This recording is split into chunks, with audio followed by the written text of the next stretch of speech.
نحمده ونصلي على رسوله الكريم وعلى آله وأصحابه أجمعين. أما بعد، أعوذ بالله من الشيطان الرجيم. بسم الله الرحمن الرحيم. ألف لام ميم ذلك الكتاب لا ريب فيه هدى للمتقين. صدق الله مولانا.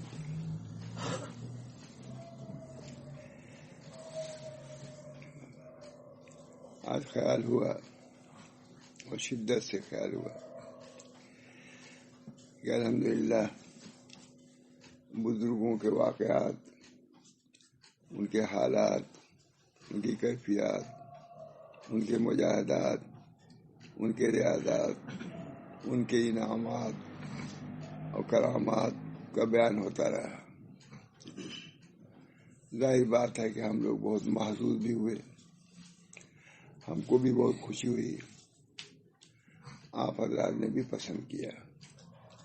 خیال ہوا کہ براہ راست قرآن پاک کی آیتوں کا کچھ ترجمہ سنایا جائے اور اس کی کسی قدر، زیادہ تو نہیں، کسی قدر تشریح کی جائے. اللہ تعالیٰ اس کی برکت سے مزید ہم لوگوں کی اصلاح فرمائیں گے اور انشاءاللہ اس کے برکات سے ہم مستفید ہوں گے. کیونکہ ہمارے جتنے اکابر ہوئے ہیں سب نے کتاب اللہ کو پیش نظر رکھا.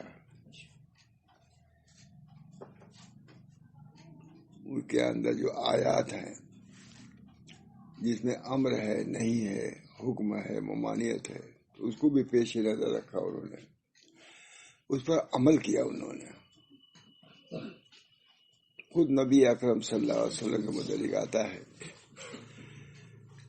کہ حضرت عائشہ رضی اللہ تعالیٰ سے سوال کیا گیا کہ حضور کے اخلاق کیسے تھے، کچھ حالات بیان کیجیے. بہت ہی جامع لفظ بیان فرمایا، جامع جواب کہیے. کان خلق القرآن، بس ختم. سارے دفاتر اس کے اندر آ گئے. زیرک تھی، سمجھدار تھی. اللہ تعالیٰ کی طرف سے ان کو یہ جواب القا ہو، کان خلقہ القرآن. بس اتنی. لوگوں نے پوچھا آپ حضور اکبر صلی اللہ علیہ وسلم کے اخلاق کے متعلق بیان فرمائیے. کیا فرمایا؟ کان خلقہ القرآن. آپ کا خلق قرآن تھا. حضور کے اخلاق دیکھنا ہو تو قرآن میں دیکھو. وہ آئینہ ہے. نہیں کون دیکھتا ہے مجھے؟ کتنے لوگوں کا اس پر عمل ہے، کتنے لوگوں کی نظر ہے. اللہ تعالی ہم سب کو اس کی توفیق عمل فرمائے. کان خلقہ القرآن. جو کچھ اللہ تعالیٰ نے بیان فرمایا ہے اس پر نبی اکرم صلی اللہ علیہ وسلم کا پورا عمل تھا. یہاں چاہتا ہے کہ نبی اکرم صلی اللہ علیہ وسلم جب تلاوت فرماتے تھے، جہاں وعدے ہوتے تھے، بشارات ہوتی تھی، ان آیات کو بار بار پڑھتے تھے اور فرماتے اللہ ان چیزوں سے ہم کو بہرور فرمائیے، ان چیزوں کو ہم کو عطا فرمائیے. کوئی انعام کی چیز ہوئی، اللہ اس انعام سے ہم کو نوازیے. قرآن میں بعض ایسی چیزیں آتی تھیں جس میں خوف کا مضمون ہوتا تھا، دوزخ کا مضمون ہوتا تھا، اللہ کے عذاب کا مضمون ہوتا تھا. نبی اکرم صلی اللہ علیہ وسلم ڈر جاتے تھے، کہتے اے اللہ ہم کو اس سے پناہ میں رکھیے. نعمتوں والی آیتوں پر ٹھہرتے تھے اور سوال کرتے تھے، دعا کرتے تھے کہ اللہ ان نعمتوں سے ہم کو مشرف فرمائیے. ترتیل کے معنی ہی یہ لکھے ہوئے ہیں. جو آیات خوف کی ہوتی تھی، وعیدوں کی ہوتی تھی، سزاؤں کی ہوتی تھی، ڈرانے والی ہوتی تھی، اس پر ڈر جاتے تھے. ان آیتوں سے تو خوش ہوتے تھے، ان آیتوں سے ڈر جاتے تھے، پناہ مانگتے تھے اللہ اس عذاب سے ہم کو پناہ دیجیے. نبی اکرم صلی اللہ علیہ وسلم ظاہر ہے کہ معصوم تھے، گناہوں کا صدور نہیں ہوتا تھا، پھر آپ کا عذاب کا کوئی سوال ہی نہیں.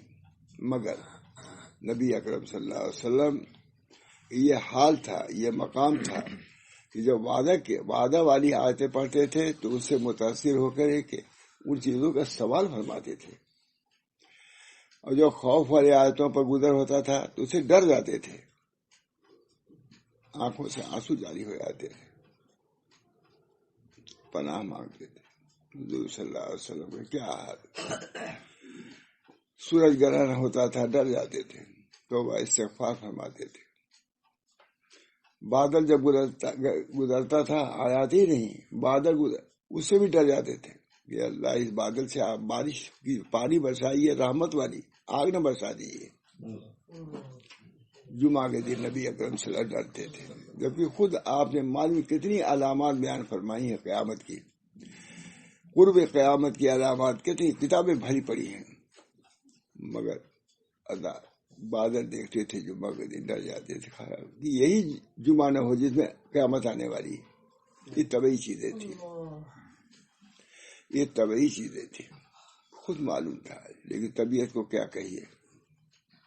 اللہ تعالی ہم سب لوگوں کو ان حالات اور کیفیات سے بھی متکیف بنایا۔ ہمارے بزرگان ان چیزوں سے متکیف ہوئے، متاثر ہوئے، اللہ نے کیسے کیسے مقامات سے نوازا۔ آپ نے سنا کیا ہے، انہوں نے مجاہدات کیے تو اللہ تعالیٰ نے ان کو کرامات سے نوازا، انعامات سے نوازا۔ وَهَلْ جَزَاءُ الْإِحْسَانِ إِلَّا الْإِحْسَانُ، طاعت کا بدلہ عنایت کے علاوہ اور بھی کچھ ہو سکتا ہے۔ طاعت انہوں نے کیا تو عنایات سے نوازے گئے۔ لکھا ہے ہمارے بزرگوں نے، بہت اہل اللہ نے مجاہدات میں مبالغہ کیا اور اتباع سنت، مطابعت کا لفظ لکھے ہیں، مطابعت سنت میں مجاہدہ کیا تو اللہ تعالیٰ نے اپنے خاص انعامات سے ان کو مشرف کر دیا۔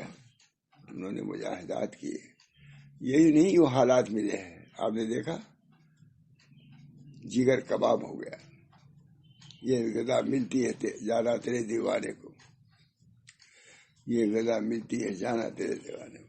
اللہ تعالیٰ ہم سب لوگوں کو ان مجاہدات پر لگائے، زیادہ نہیں تو کچھ ہی صحیح، اللہ تعالیٰ نوازنے کے لیے تیار ہے۔ تو اللہ تعالیٰ نے قرآن میں اوامر کا بھی ذکر فرمایا، نواہی کا ذکر فرمایا۔ نبی اکرم صلی اللہ علیہ وسلم نے دونوں کو عمل کیا، اوامر پر اس کے امتثال سے عمل کیا ہے اور نواہی سے اس کے اجتناب سے۔ ٹھیک ہے مولانا، اوامر پر عمل کیا، تو عمل کی امتثال اس کو کہتے ہیں۔ یہ عربی کے لفظ بہت بولتے ہیں علماء، عوامر تقویٰ کی تعریف کیا کرتے ہیں، عوامر کا امتثال اور نواہی سے اجتناب۔ اتنا تو سمجھ لیجیے، میں وہاں بھی کہتا ہوں، اتنا تو سمجھ لو، بہت انگریزی لفظ یاد کیے وہ، سب کو یاد ہے انگریزی کا لفظ، لیکن اپنا لفظ کسی کو یاد نہیں۔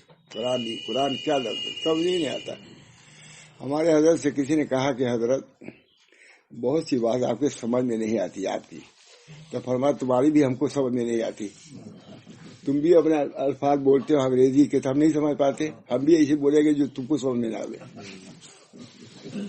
بہت بہت زبردست کہا، ہم بولیں گے ایسے لفظ تاکہ تم سمجھو کہ بہت سی چیزیں ہم نہیں سمجھتے، جیسے ہم بہت سے الفاظ انگریزی نہیں سمجھتے، اور واقعی ہم لوگ ہم اور تاکہ دیکھو ہم کو بالکل سمجھ نہیں آتی ان لوگوں کے پاس۔ اللہ تعالی ہم سب لوگوں کو اسی سے مناسبت دے۔ یہی باغ ہے اپنا، یہی وسعت دل کی کیا کرتے ہیں سیر امداد، یہی باغ ہے اپنا، یہی میدان ہے ہماری خود سیرگاہ، یہی ہے۔ بہرحال تقویٰ کی تعریف یہ ہے، امتثال اوامر صاحب جلالہ نے کیا اور اجتناب نواہی۔ عوامر سے کا امتثال کرو اور نواہی سے اجتناب کرو، پرہیز کرو۔ اللہ تعالی ہم سب لوگوں کو قرآن و حدیث سے بھی مناسبت، آیات سے مناسبت، اللہ کا کلام ہے، اس کو کم نہ سمجھو۔ رسول کی باتیں، رسول خود بھی کیا کرتے ہیں، الفاظ تو اس کے ہوتے ہیں لیکن وہ بھی وہی ہوتی ہے، وہی ہے، غیر مطلوب۔ غیر مطلوب اب کیا کوئی سمجھائے، یہ ہے کیا، وہی مطلوب تلاوت کی جاتی ہے، اور حدیث وہی ہے وہ بھی، لیکن غیر مطلوب تلاوت نہیں ہوتی اس کی، لیکن وہ بھی وہی ہے۔ وہی غیر مطلوب. اللہ تعالیٰ ہم سب لوگوں کو قرآن پاک کے الفاظ سے بھی مناسبت اس کی خوبی ذہن میں آنا چاہیے، اس کی تحسین قلب میں آنا چاہیے کہ یہ اللہ کا کلام ہے. تصور کرو کہ یہ اللہ کا کلام ہے، نبی کا کلام ہے. یہ ایمانیات میں سے ہے، یہ ایمانیات. اللہ ہم سب کو توفیق دے. اللہ تعالیٰ بہرحال قرآن پاک کہ حضور اکبر صلی اللہ علیہ وسلم خلق القرآن کا مطلب یہ ہے کہ جو عوامر ہیں ان کا امتثال فرما دیتے ہیں. حضور صلی اللہ علیہ وسلم سے کہا گیا کہ یہ کرو، کرنے لگے. شاورہم، مشورہ کرنے لگے. گردن کو بازو کو جھکانے لگے. لوگوں کے ساتھ الفت کا معاملہ کیے، الفت کرنے لگے. ہے کہ نہیں؟ حضور سے فرمائے کہ ان کے ساتھ جھڑکے نہیں ان کو، ورنہ یہ دور ہو جائیں گے. آپ اپنے بازو کو ان کے سامنے جھکا دیجیے. جھکا دیا. ہے کہ نہیں؟ پوری سیرت حضور صلی اللہ علیہ وسلم کی بھی قرآن کے مطابق جو کچھ اللہ نے فرمایا وہ حضور صلی اللہ علیہ وسلم تیار. آج اس کا داعیہ اور جذبہ ہم لوگوں کے اندر پیدا ہے. جو اخلاق کے متعلق بیان کیا، جو معاملات کے متعلق بیان کیا، جو معاشرے کے متعلق بیان کیا. جب عمل کرے گے تبھی کامیابی ہے. اللہ ہم سب کو اس کی توفیق دے. نبی اکرم صلی اللہ علیہ وسلم اسوہ وَلَكُمْ فِي رسول اللہ اسوۃ حسنہ، تمہارے لیے رسول اللہ میں اسوہ ہے. ایک مصری عالم لکھتا تھا، ہمارے حضرت بہت سناتے تھے. مصری عالم لکھتا ہے کہ آخر نبی صلی اللہ علیہ وسلم کے تہذیب و تمدن میں کیا تم کو نظر آئی؟ کون سی خرابی نظر آئی؟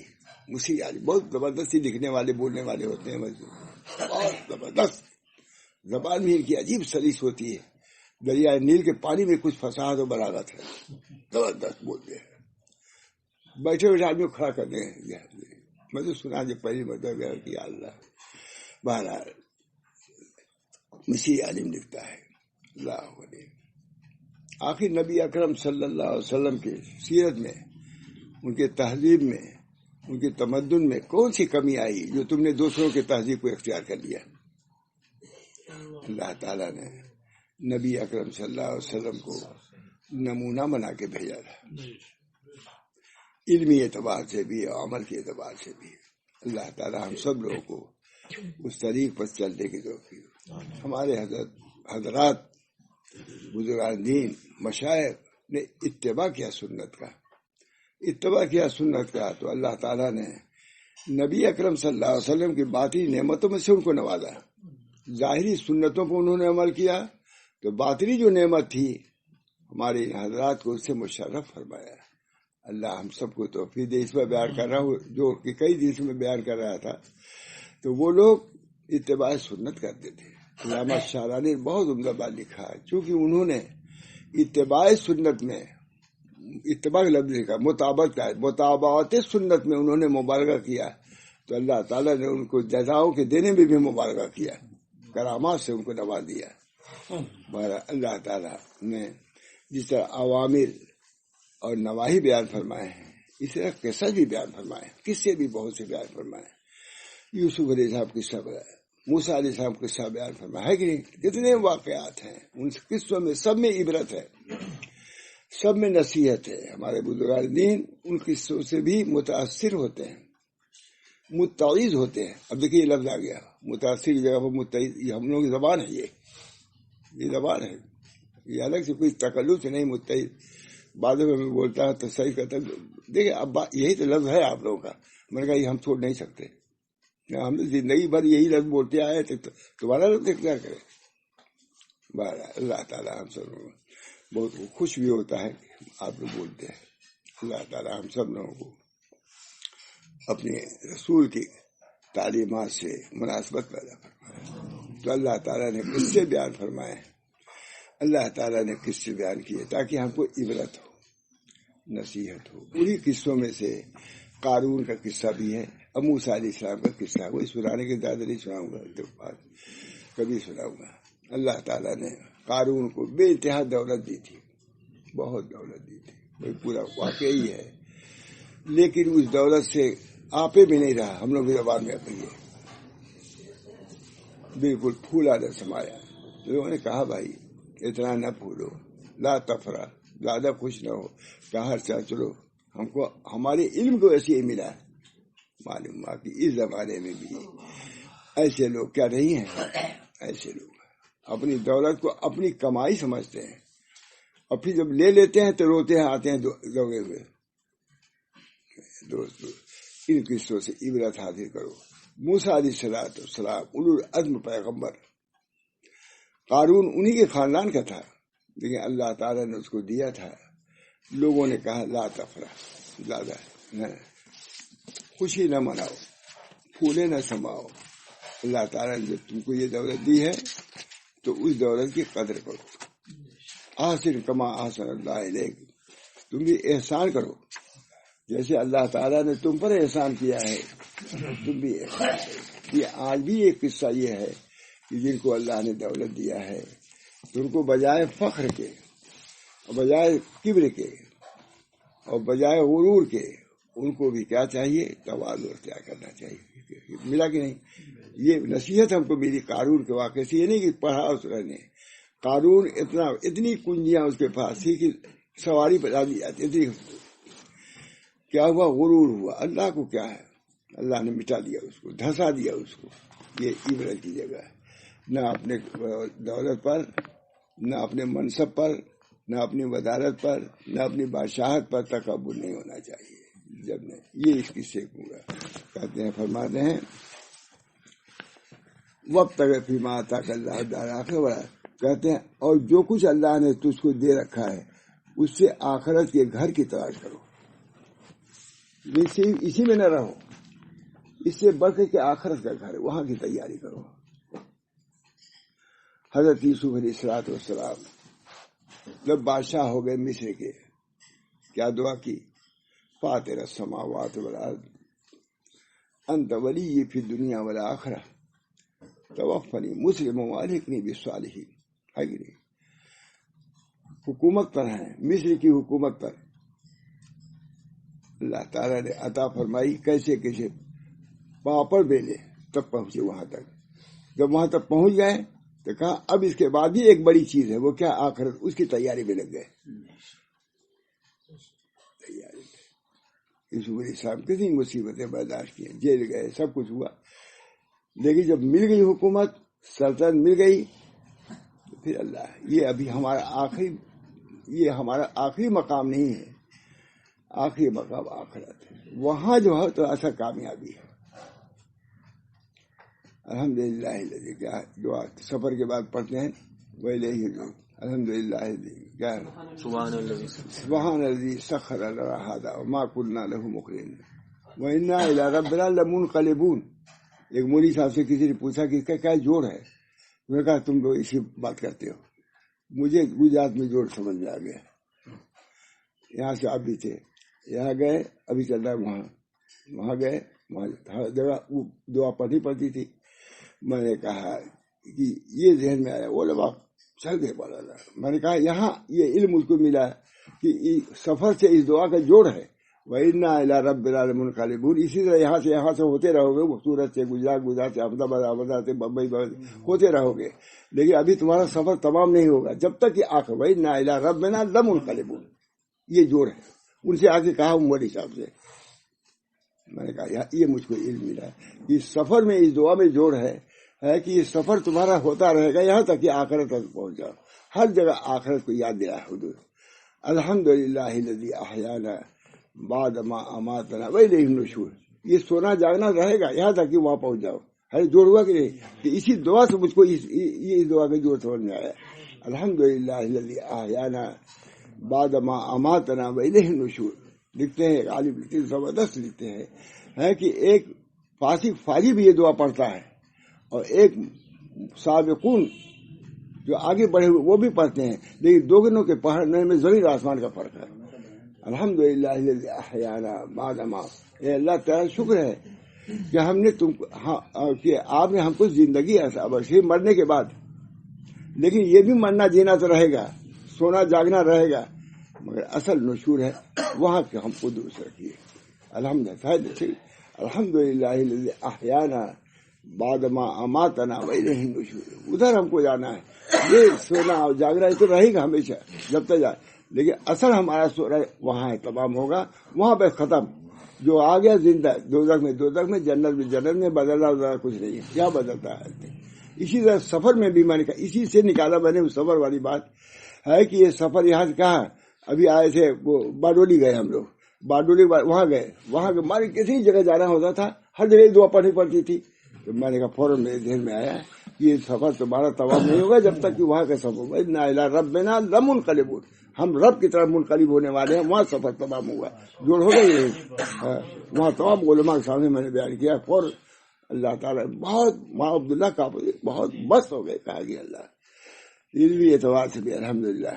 سوچو یہ زندگی کیا ہے، آنے جانے والی، آنے والی کس سے ٹالی جائے گی؟ جان ٹھہری جانے والی جائے گی.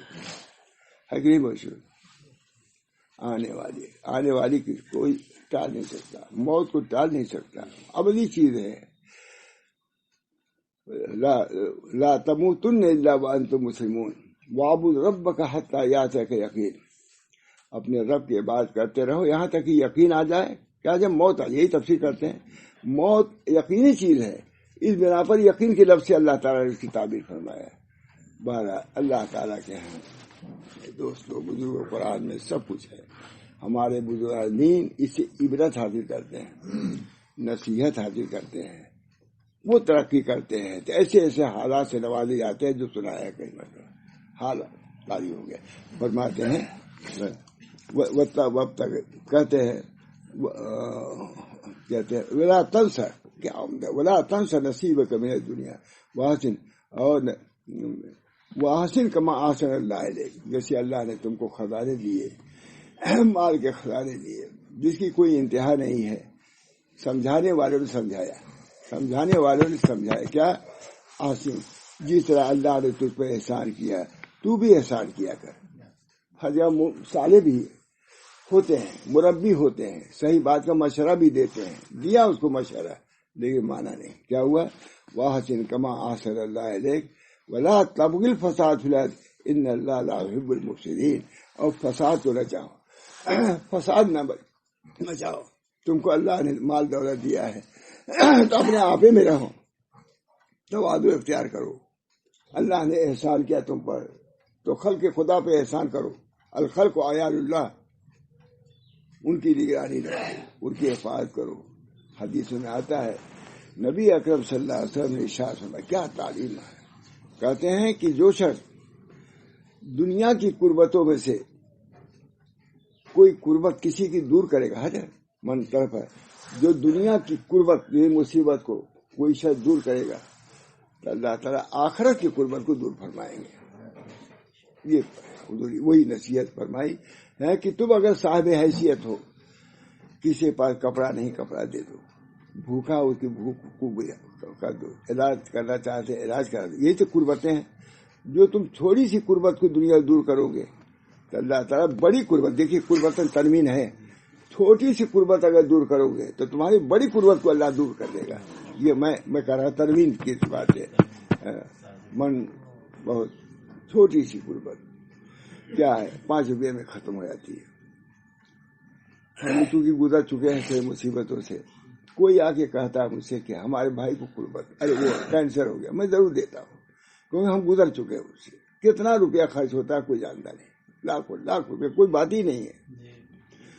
ہم لوگ گئے مقبول کو، اس میں جب آئی ایک عورت، کہا مولانا علاج بہت مہنگا ہے، اگر ہو ہمت تو لے جائیے بمبئی، لے جائیے اور یہاں بھی علاج ہوگا، یہاں آپ کا خرچ کم ہوگا.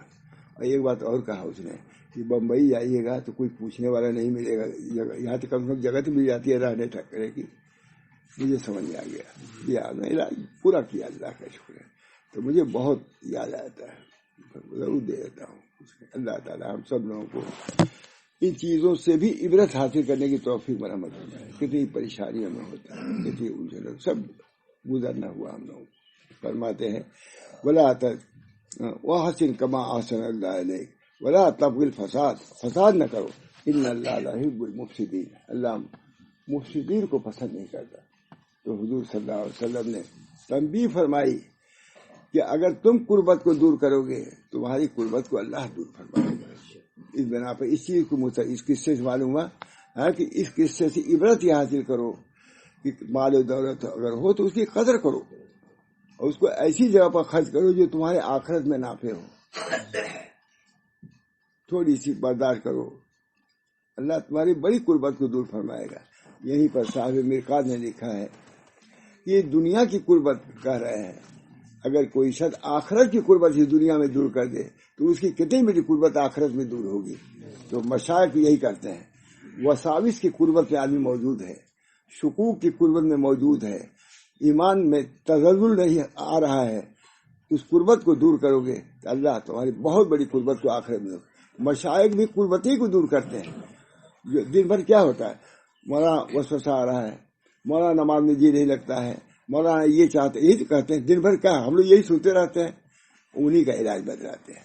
جیسے کوئی کینسر کا بتلاتا ہے، کوئی کسی کا، ہم بھی تکبر کا علاج بتلاتے ہیں، حسد کا علاج بتاتے ہی دن رات یہی کرتے ہیں. اللہ تعالی ہم لوگوں کی اس قربت دور کرنے کو قبول فرمائے، وہاں کی قربتوں کو اللہ تعالی ہم اس قربتوں سے محفوظ رکھے. اللہ تعالی وہاں سے کرے. قال انما اوتیتہ علی علم عندی، کہا میں اس علم سے یہ مال دولت دیا گیا جو میرے پاس ہے. مجھ کو تجارت میں مہارت تھی، سماج میں مہارت تھی، حرفت میں مہارت تھی، تب یہ ملا ہے، ویسے نہیں ملا. یہ کہا کیا ہوا، اولم یعلم ان اللہ قد اہلک، تو اللہ تعالیٰ نے فرمایا کیا نہیں جانتا بہت سے لوگوں کو اللہ ہلاک کر چکا ہے. بہرحال یہ عبرت کے لیے واقعات ہیں، یہ نصیحتیں ہیں. قرآن موعظت ہے، نصیحت ہے. اللہ تعالیٰ اس کی موعظت سے، ان کے مواعظ سے ہم کو متاثر ہوتی توفیق. میں نے ایک کتاب مواعظ القرآن، میں نے کہتے ہوئے برا لگتا ہے، ہمارے دوستوں کی مدد سے مواعظ القرآن پہلی جلد لکھی، دوسری کی تیاری ہے. دعا کیجیے کہ جو مواعظ ہے قرآن میں اس کو میں ایک جگہ جمع کروں حضرت، اور اس کا نام اللہ تعالیٰ مجھے بھی توفیق دے کرنے کی. اور اس وقت زیادہ ضرورت ہے اللہ تعالیٰ صحت دے.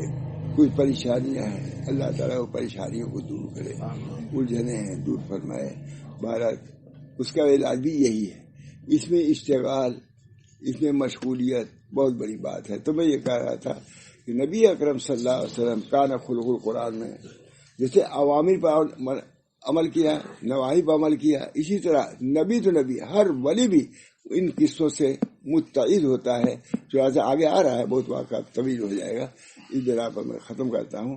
اللہ تعالیٰ مجھے بھی قرآن پاک کے علوم سے متاثر ہونے کی توفیق دی، ان کی تعلیمات سے. نبی اکرم صلی اللہ علیہ وسلم کہ جب کان خلق القرآن تھا، یہ شیوا تھا، یہ وتیرہ تھا، تو ان کے امتیوں میں بھی قرآن پاک سے متعید ہونے کی صورت پیدا اپنے اندر کرنی چاہیے اور اس سے متعید ہونا چاہیے.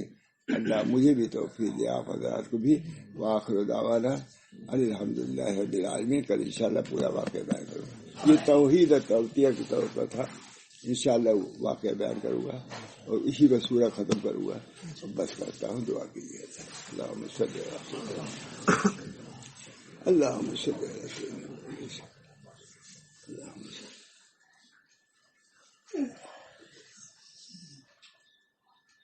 ربنا ظلمنا.